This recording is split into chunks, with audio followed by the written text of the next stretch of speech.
नमस्ते दोस्तों, स्वागत है आप सभी के आपके अपने YouTube channel Aradhana and vlogs पे।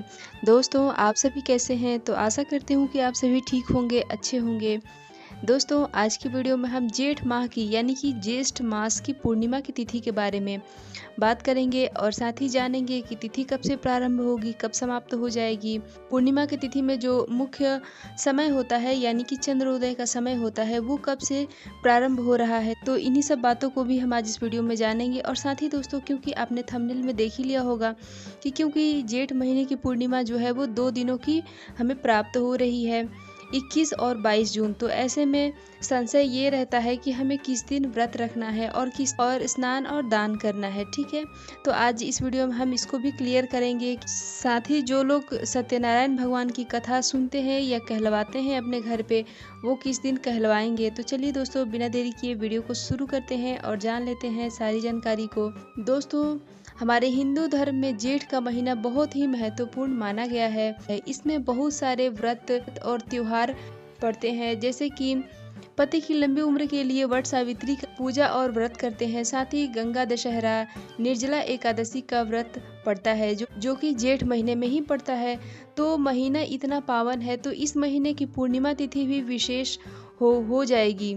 पूर्णिमा पर विशेषकर देव वृक्ष जैसे कि पीपल की पेड़, तुलसी मैया का जो पौधा होता है और साथ ही जो वट का पेड़ होता है यानी कि बरगद का पेड़ होता है, उसकी भी विशेष रूप से पूजा आराधना की जाती है।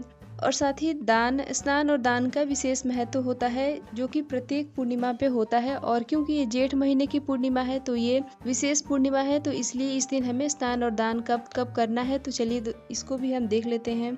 दोस्तों, इस दिन ऐसी मान्यता है कि जो भी व्यक्ति जेठ महीने की पूर्णिमा तिथि का व्रत रखता है, दान पुण्य करता है, उसके जीवन से कष्ट, रोग, व्याधि आदि दूर हो जाता है। साथ ही पितृ भी प्रसन्न रहते हैं, उनकी भी कृपा हमारे ऊपर और हमारे घर वालों के ऊपर रहती है। तो दोस्तों, अब देख लेते हैं कि जेठ महीने की पूर्णिमा जो है वो कब प्रारंभ हो रही है और कब समाप्त हो जाएगी। तो देखिए दोस्तों, तिथि जो है वो प्रारंभ हो जाएगी 21 जून को सुबह में 7:33 पे प्रारंभ होगी और समाप्त हो जाएगी 22 जून को सुबह में ही 6:39 पे समाप्त हो जाएगी, ठीक है। तो अब दोस्तों, क्योंकि पूर्णिमा तिथि पे जो हम स्नान और दान करते हैं वो ब्रह्म मुहूर्त का होता है, ठीक है। तो ऐसे में अगर हम देखते हैं तो हमें 2 दिनों का जो है पूर्णिमा तिथि प्राप्त हो रही है, एक 21 जून को और दूसरा जो है 22 जून को। तो क्योंकि हमें 21 जून को पूर्णिमा तिथि जो है वो 7 बजे इसके बाद से लग रही है और 22 जून की जो पूर्णिमा तिथि है वो अंधेरे अंधेरे मतलब पूरी रात रहेगी और ब्रह्म मुहूर्त में भी रहेगी। तो ऐसे में हम सभी को पता है दोस्तों कि पूर्णिमा तिथि की जो स्नान और दान हम करते हैं वो ब्रह्म मुहूर्त में करते हैं। तो ब्रह्म मुहूर्त हमें जो है वो प्राप्त हो रहा है 22 जून को, ठीक है। 22 जून दिन हो जाएगा उस दिन शनिवार। तो इस दिन हम स्नान और दान करेंगे और साथ ही जो लोग व्रत रखेंगे वो व्रत जो है 21 जून को रखेंगे, ठीक है। क्योंकि सुबह में ही पूर्णिमा तिथि जो है वो प्राप्त हो जा रही है, हमें प्रारंभ हो जा रही है, ठीक है। जो लोग पूर्णिमा तिथि का व्रत रखते हैं वो 21 जून को रखेंगे। और साथ ही दोस्तों, जो लोग वट सावित्री का व्रत भी रखेंगे, क्योंकि बहुत सारे लोग जो है जेठ माह की अमावस्या को रखते हैं और बहुत सारे जगहों पे, बहुत सारे इलाके में है जो जेठ महीने की पूर्णिमा तिथि को वट सावित्री की पूजा और व्रत किया जाता है और दान भी किया जाता है।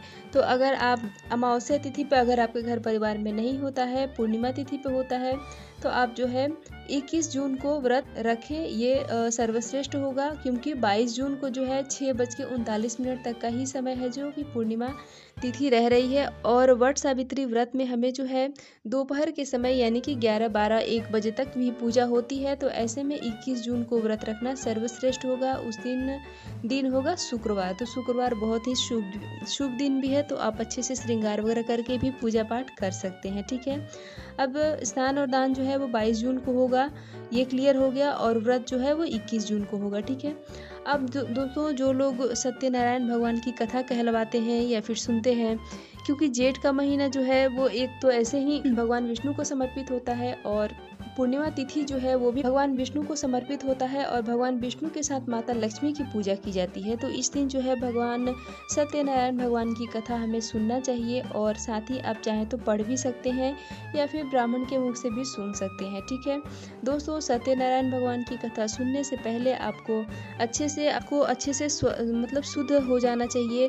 अगर आपने कुछ ग्रहण किया है तो उसको अच्छे से गंगा जल छिड़क के या फिर जो कपड़ा आपने पहना है उसको बदल के उसके बाद ही हमें कथा को श्रवण करना चाहिए। और साथ में दोस्तों, आप दक्षिणा स्वरूप आप 21, 51, 11 रुपए हाथ में रखने के बाद ही हमें सत्यनारायण भगवान की कथा सुननी चाहिए। खाली हाथ हमें कभी भी सत्यनारायण भगवान की कथा नहीं सुननी चाहिए। ठीक है दोस्तों, इस दिन और क्या विशेष हमें करना चाहिए?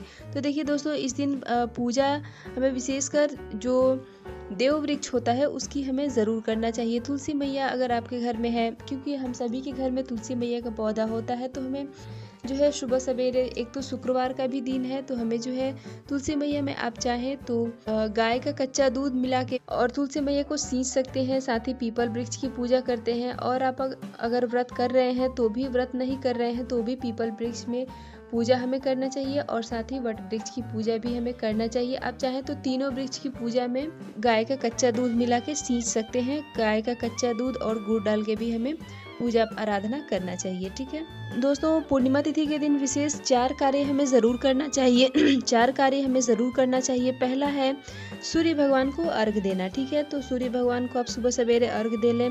दूसरा जो है तुलसी माता में जल देना और दीप दान करना। अगर अंधेरे अंधेरे आप पूजा पाठ कर रहे हैं तो आपको तुलसी माता में जल देने के उपरांत दीप दान, एक घी का दीपक ज़रूर जलाना चाहिए। अगर आप सूर्य उदय होने के बाद अगर तुलसी में आप पूजा कर रहे हैं तो आपको दीपदान जो है वो शाम के समय करना चाहिए। ठीक है, अगला जो है कि घर के मंदिर में हम विशेष रूप से पूजा करना चाहिए, क्योंकि उस दिन पूर्णिमा तिथि भी है। तो हमें अपने घर के मंदिर को कभी भी सूना करके और बाकी बाहर भी पूजा करने नहीं जाना चाहिए। आप कोशिश करें कि घर में आप चाहें तो एक अगरबत्ती भी जला दें, उसके बाद ही बाहर पूजा करने के लिए जाए। ठीक है, अब क्योंकि विशेष दिन है, पूर्णिमा तिथि है, तो इसलिए हमें जो है भगवान शिव के मंदिर ज़रूर जाना चाहिए। अगर आपके घर के आसपास कोई शिवालय है तो वहाँ जाके पूजा पाठ ज़रूर करना चाहिए। दोस्तों, जिसकी कुंडली में चंद्रमा नीच के रहते हैं या फिर चंद्रमा शुभ फल नहीं दे रहे होते हैं तो उन्हें पूर्णिमा का व्रत ज़रूर धारण करना चाहिए। तो इस दिन आपने अगर पूर्णिमा का व्रत धारण किया है, और क्योंकि जो लोग पूर्णिमा का व्रत धारण करते हैं वो शाम के समय चंद्र देव को अर्घ देने के बाद ही कुछ अपने मुख में ग्रहण करते हैं। तो चंद्रोदय का समय जो है वो शाम को 7:03 के बाद जो है आप कभी भी चंद्र देव को अर्घ दे सकते हैं। ठीक है, अब क्योंकि दोस्तों इस दिन भगवान विष्णु के साथ माता लक्ष्मी की भी पूजा आराधना की जाती है, तो इसलिए इस दिन जो है आप खुद से अपने घर में चाहे तो कुछ भोग स्वरूप बना के और भगवान विष्णु के साथ माता लक्ष्मी की भी भोग लगा सकते हैं। माता लक्ष्मी को प्रिय है खीर, तो हमें जो है खीर बनाना है और माता लक्ष्मी को भोग स्वरूप हमें ज़रूर लगाना है। अब दोस्तों, क्योंकि विष्णु भगवान को भी साथ में हम भोग लगाएंगे तो तुलसी पत्र जो है पूर्णिमा तिथि के दिन नहीं तोड़ेंगे, तो इसलिए हमें एक दिन पहले ही तुलसी पत्र तोड़ के रख लेना है और भगवान विष्णु को भोग के साथ तुलसी दल जरूर हमें समर्पित करना चाहिए। ठीक है दोस्तों, अब इस दिन विशेष कुछ कार्य हैं जो कि नहीं करना चाहिए, चाहे महिला हो या फिर पुरुष हो। तो वो कौन कौन सा कार्य है जो कि हमें नहीं करना चाहिए? तो देखिए दोस्तों, पूर्णिमा चाहे किसी भी महीने की होती है तो हमें उस दिन कुछ विशेष कार्य हैं जो कि नहीं करना चाहिए। ठीक है, तो दोस्तों अगर आप व्रत करते हैं तो आपको पता ही होगा कि एक दिन पहले ही आपको ब्रह्मचर्य का पालन करना होता है। दूसरा जो है, आप पूर्णिमा तिथि के दिन बाल, नाखून इत्यादि नहीं काटेंगे। साथ ही बाल भी हमें धो के स्नान नहीं करना चाहिए। और साथ ही दोस्तों, जो पूर्णिमा तिथि होती है उस दिन अगर हो सके तो आप पीला वाला सिंदूर वर्जित रखें। लाल चाहे तो लगा सकते हैं। अगर आपको पूजा पाठ करना है तो आप लाल सिंदूर लगाने के बाद ही पूजा करें। और जो थ्रेडिंग वगैरह होता है, ये सारी चीज़ें भी आप पूर्णिमा के दिन अवॉइड करें तो ज़्यादा सही होगा। ठीक है दोस्तों, पूर्णिमा तिथि के दिन अगर आपके घर पे कोई याचक आ जाता है कुछ मांगने के लिए, तो हमें उसको मतलब खाली हाथ नहीं भेजना चाहिए। उसको कुछ ना कुछ देने के बाद ही, कुछ अनाज, कुछ खाना, कुछ रुपए पैसे दे के उसके बाद हमें उसको जाने देना चाहिए। ठीक है, उसको ऐसे ही मारना दुत्कारना भी नहीं चाहिए। और साथ ही वैसे तो कभी भी नहीं करना चाहिए, लेकिन अगर कोई विशेष तिथि हो जाती है तो उस दिन पता नहीं किस रूप में भगवान हमारे घर पे आ जाएं, तो इसलिए हमें दुत्कारना नहीं चाहिए। उसको अच्छे से इज्जत खातिरदारी करना चाहिए। ठीक है, तो दोस्तों आशा करती हूँ कि जेठ माह की पूर्णिमा तिथि की जानकारी आपको अच्छी लगी होगी। वीडियो पसंद आए तो लाइक करें। मिलते हैं उसी तरह की एक और वीडियो के साथ, तब तक के लिए बाय।